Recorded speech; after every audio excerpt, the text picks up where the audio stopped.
mothers, let me say for example, because you are like, I send a mother 20 candy, you will reach out the whole village. So I have the grace to say now I should even get to 100. Because whenever I send him, he makes all the prayers, what, thank you. I didn't even eat beans for too long. Now let me go and buy some catfish. After just giving 50k. So, but if the same man gives you the 50 candy, like, you even call to inquire whether I received it. So that's how I stop. I've got the fund. So it happens. So if I defend that girl that for however it I'll give, she will be the first to say, I've received it or what. So I'll just tune into that person, and so we will be having 2 girls, and that one says, Alfred, tava percentage. Then there's one, by the way. Alfred Muyaaka. So going back to mental health, so, is it one of the reasons as to when men are, what you're trying to say here is, if a person is unable to provide sometimes, maybe they're going through something? Yes, because as I said, men actually love providing. So no man who loves providing would have his child at home. Okay. Yes, no one who loves providing would have you not eating. Like, I don't think I would have money in my pocket and we are not eating at home. Sure. So if it gets to that point, and then for you the vibe you're giving me that actually men are supposed to be providers. No, like, I know that, but by the time I have not provided, there's some issue. Yeah, so that's how I was. But by the way, what's wrong? How is work? That's why I told by the way I've not paid for 4 months, but I just show up and for the past maybe 1 month I've been calling some sort of with someone, but now I'm in too much debt. How can you go about it? So that's the point of being part of my life and being genuine when you ask. But if you come off that point because you are raised to know that men provide, men have to be man up. So when I'm not providing, you just think it's all hell and rose. Instead of asking me maybe why, like, you are not man enough, you can't even provide for me. So even when I get the means provide, it will hit deeper, like, you said I can't provide for you. So now that I have it, money. So what can we do to change this? The society rotates around personal families, schools, workplaces. So I think for the families, we should stop having those things of man up. Because families we have seen now from a baby, from childhood is like so we need to stop those phrases which are great stigma for men, and start saying those little things of it's actually okay to feel that you're not feeling fine. When a person tells you what you think is complaining, you stop judging. Even if you're judging in your mind, you hold the demeanor so that you're judging. And like, thank you for letting me know about that. Otherwise I wouldn't have known.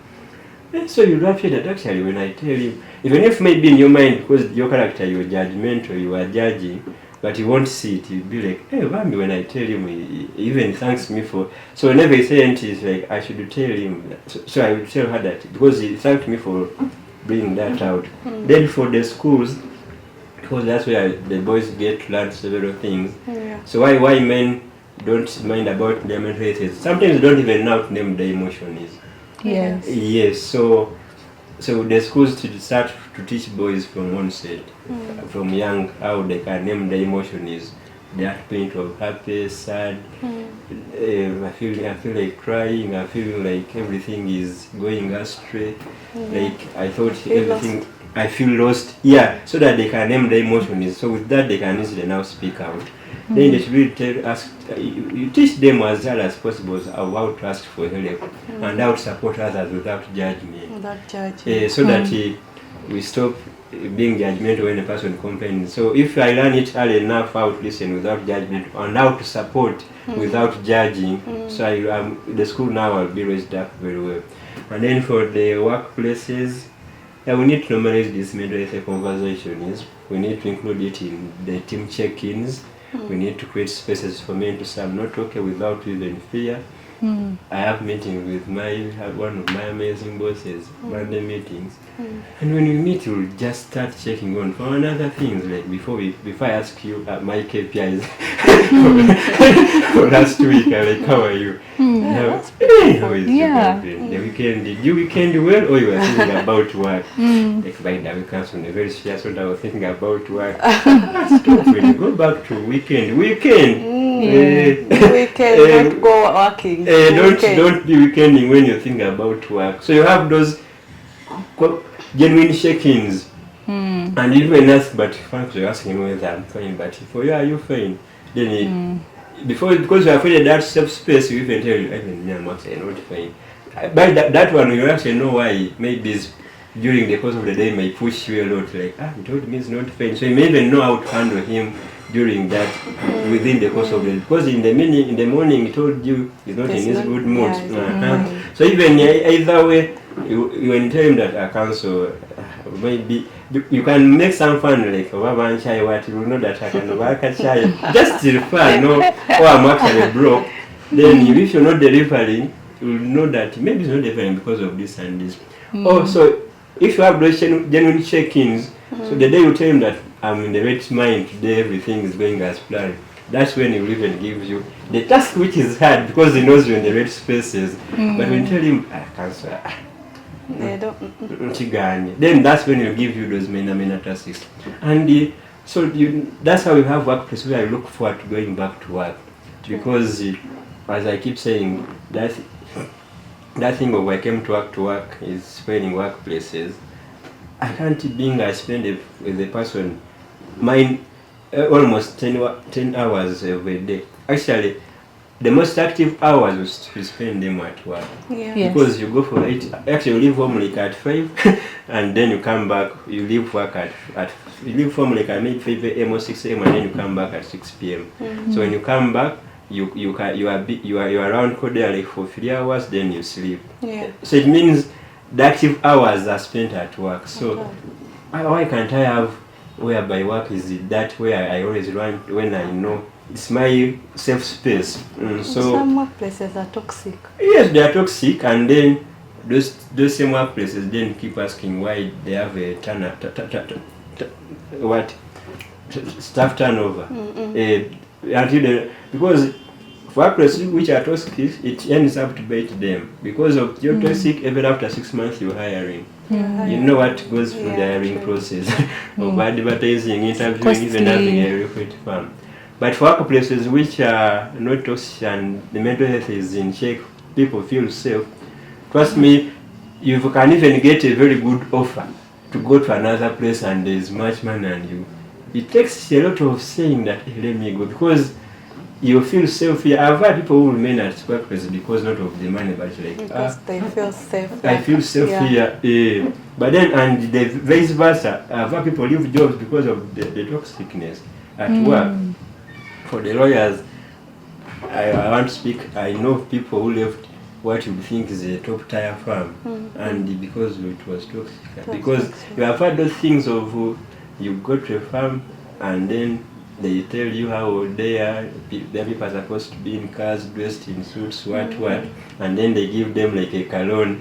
So you start having a life of. You start your life on credit. In the beginning of the career. Exactly. Before you net, everything is toxic. You are there because while you have a so the moment you finish that bit, shoo, you want to go. You want to go. But if it was a safe space, we wouldn't be having people living what we think is top tier, where there is too much money. But so it means, so that's actually deep shows you how mental health is vital. Where there is a safe workplace, people will stay even when the money is less, but like, man, whenever I go there, I'm just going to have fun. So in short, our bosses, our beautiful bosses. Not bosses, workplaces. In the workplaces, you're trying to say that they should implement mental health conversations. You don't even need to bring an expert. Okay. You know what when you have those money meetings, before you ask updates, what are we going, what are we on? Just shake in and say, my boys, let me say for a boss, like my boys, my children, how are you? How was the weekend? But then one might not want to open when everyone is Exactly. Then you can weigh the situation. You can call. You can have actually maybe what might not happen in the general meeting, but if they know that council, I'm not okay, but we are going to talk. Then what about you? Yeah, I'm okay. So for those who may not want to open up deeply, then they come and they talk and they say this and this happened. What? So if you have that, then like okay. And even if now it goes the other, even those bosses sometimes want to open up, the so-called seniors and even our really employees or our supervisors, sometimes they're also not facing it well. So for you think your boss has it all together, yet is also going through it. But if there's a space whereby their check-in is for both of us, and you're like, but council, you asked me how I am and I told you, and like a young man, even me, I'm not fine, but you can't solve my problems, but just now I'm not fine. At least you have one hint. Because after me telling you how my weekend into weekend, it's not the fact that you also tell me how you are. Like, I may not tell you because like, but if I you're not doing so bad, but just now I'm not fine. I'm trying to look for your money for salary, but it's not candy. And then when you learn to listen without judgment, like maybe it could be genuine if I'm being looking for the money. So that's how we have a safe workplace. So the goal should be to make it safe for men to feel, to speak, and to heal without losing their dignity or sense of worth. Yes, that's the point. With the whole society, from family, schools, and workplaces. Okay, so what are your final thoughts to our viewers? It's been a very lovely talk. What are your final thoughts? What would you encourage people in the society to do? What would you encourage us as women, especially as women? How do you encourage us to handle men? Because society has male and female. First, this is my final thoughts to the men who are struggling but scared to speak up. I see you, and once you speak up, you'll be seen. Maybe these ladies maybe could have seen me speaking up, and up that's is how, okay. And that's how they are seeing me and listening me here. Then you may feel like no one understands you, but no, people understand you. You're not alone, so you don't have to carry it by all yourself. You don't have to be a lone wolf. Then the speaking up doesn't make you feel weak, as we have been saying. It means you're choosing to fight for your peace, and that is strength if you're fighting for your peace. You don't need to have the perfect words to have this conversation. You just need to take the first step, even if it's just a whisper of like, I'm not okay by it that way. Then you can start to figure out how to name your emotion is. There is help, there are people willing to help. You know how they say women are naturals, so you could I give you my problem and somehow we have the solution where I was underlooking you. So there are many people willing to help. There is healing everywhere. There are people willing to walk life journey with you and not judge you. So you matter as men, your life matters, and it's okay to ask for help. As for women, how they can help men is that be part of their lives. Listen without judgment. But are the men willing to open up? Is the question. Create an environment for them to open up. Which environment? If you can't tell people, pray for them. We do pray. We do pray for our men out there. But they still don't open up to us. You will ask a man and they'll tell you, it is okay, I will handle. What are you handling that you're not even willing to open up about? Then you need to get to know, to find out what made them stop opening up. Because there could be some trigger, what made them stop. Because you see, initially, when the relationship is new, let me say for example, and you talk on phone for hours and you text, you have everything text, you can, there are people who would say, we talk on all the social media handles. I can be talking with someone having different conversations on all of them. Then you have Instagram, then you have Snapchat, then you have call, and then when you meet, you talk. That's a lot of talking. But you are talking when the relationship was new. Is it? You get it? So it means you people can talk. And that one can even take for a full month when you were talking like that. So if eventually, after the second month, third month, you stopped opening up, then there is something that you reflect and see where you went wrong. Or if you reflect and fail to find out, then you open and I'm like, I miss the old us. I don't know what happened. But just tell me where I did wrong, but I want to get up the old us. And if I didn't do anything wrong? Exactly. So if you didn't do anything wrong, then he will tell you maybe why he stopped. What if the his butterflies died? So if the butterfly died, but he understands that you want, because I don't think those are necessarily butterflies, but even if butterflies don't last for 3 months, I don't know. I don't think. But you can have such talking for 1 or 2 months and like that. So if eventually like, my dear, we stopped, but I don't know what happened. If there's anything I did wrong, please let me know, and whenever you're ready, I'm here to listen. So if we also see that there is actually nothing he did wrong, and he hears that Bambi is capable, loves talking a lot, then he will get back to the point of when he was talking. Or if he just says, nothing happened, maybe work became busier or what, saying, look, okay, when can we always have such conversations? Because me, I miss them. So you can, if his intention, he will say, okay, we can always have them maybe 1 hour before sleep, 2 hours, instead of you coming back on your social media things, you can be having them.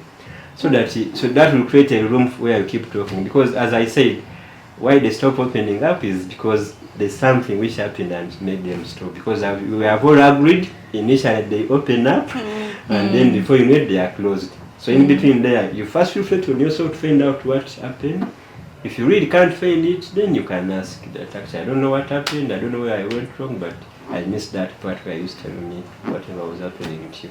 Then you tell that actually you did this, that's why I stopped. But since you have been vulnerable enough, that one actually goes to the ego part of it. You don't bring your egos in relationship. So if I am money, I won't ask him. What if from the beginning my man is nonchalant? Vera, by the way, I'm going to disagree. He's not your man if he's nonchalant. He even gave us an example. If the man does not provide for you, well, providing there's another, but it's still the same. What do you mean he's nonchalant and he's your man? Nonchalant. He has to be able to talk to you. At least, has very few words to say. Tell you just a few things of what he's going just through. Just like myself, I am nonchalant. You don't love those men or that man. Sorry. You see, even a person you see that is introvert and has a few words, then he's not your friend. Even that introvert has a person whereby they're like, kind of people there think you don't talk. Kumbe you can shout for us. Yes, that's so true. Exactly. Yeah. This is where when I'm with you, I talk a lot. When I'm out there, you're lying. I don't talk. Yes, so it means no one is there and we can't talk. Even everybody, people are just looking for a person who can listen to their stupid thoughts. So when they meet them, they can do all over and then they come out and like, oh, when does even talk? You even laugh when a person says that one doesn't work. You don't know that person. It's another radio. But I'm glad you see he had that way. Me, I know that she talks. So it means it's even with men. With everyone. So everyone actually talks. The reason you should ask, are you the right person? Are you the right person is talking to, or have you created an environment for that person to speak? So as she has said, there's nothing in nonchalant. Nonchalant is that point of attack of home love. Maybe it's that bit of coming when both of you are guarded because of your emotional traumas, and then you're guarded from the onset. And that also speaks the mental health you have not killed. Because once things happened, I've taken my time to heal. I'm like, it happened, let me go get back. I shouldn't come to this relationship when I'm still guarded because of what happened in the past. It means I didn't heal. So that one, you rather leave him. Tell my viewers. I've told them. Tell my viewers. I believe they have heard. Indeed. Indeed they've heard. Oh, it has been a beautiful session. Yes, I'm glad you found it beautiful. Thank you so much for honoring our invitation. Yes, you're welcome. Thank you for coming and sharing with us mental health for men. Yeah. I believe the men out there, they have learned 1 or 2 things, and one that is going through the different challenges with their mental health. I believe they would put some concepts you've shared into play. Yeah, thank you so much for hosting me. Thank you for this conversation on mental health and career. I'll be happy to come again. Maybe we'll be on another topic. Maybe the career topic. The career topic. Since I've done definitely. mental health. Pleasure. Pleasure. Yes. Yes. Okay. Thank you. Thank you to our viewers. Again, it is Conversations with Chessy and Vera. bye. Bye.